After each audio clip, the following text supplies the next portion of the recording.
United Nations. The UN General Assembly on Wednesday will elect 5 new members of the Security Council for 2021 and 2022, with battles underway for the Western and African seats. Kenya and Djibouti are facing off for 1 seat, while in the Western Bloc, 3 nations, Canada, Ireland and Norway, are vying for 2 seats among them.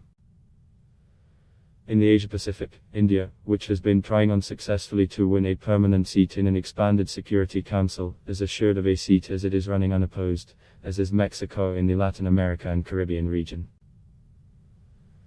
But Africa failed to continue its tradition of deciding candidates among themselves, setting the stage for a showdown on Wednesday.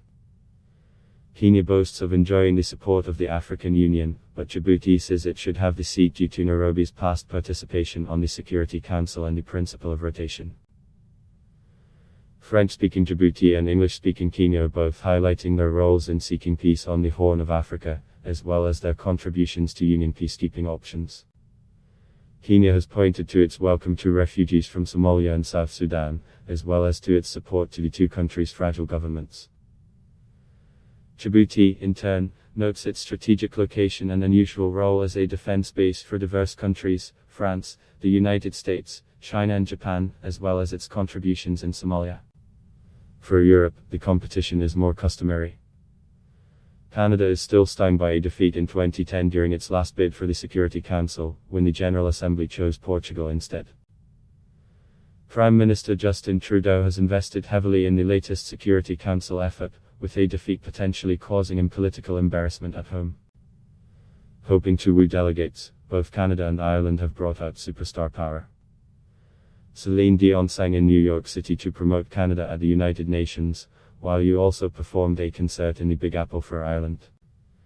Campaigning for a seat involves endless lobbying, entertaining and worrying that the ambassador who just promised you a vote is a liar, tweeted Richard Gowan, an expert on the world body at the International Crisis Group. Fearing fraud or manipulation, the General Assembly will not vote electronically, even though the United Nations is mostly operating virtually until the end of July due to the coronavirus pandemic. Instead, each of the 193 delegations will have a chance to cast a secret ballot at a designated time scattered throughout the day in the famous Assembly Hall.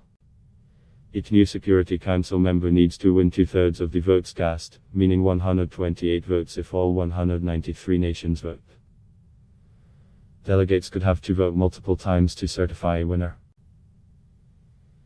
The Security Council has 10 non-permanent members in addition to the veto-wielding Big Five: Britain, China, France, Russia and the United States. The General Assembly will also elect Wednesday its president for the 2020-21 session. But Armenia, Cyprus and Greece, all of which have historically tense relations with Turkey, have opposed him, meaning he cannot be elected by consensus and nations will have to cast votes.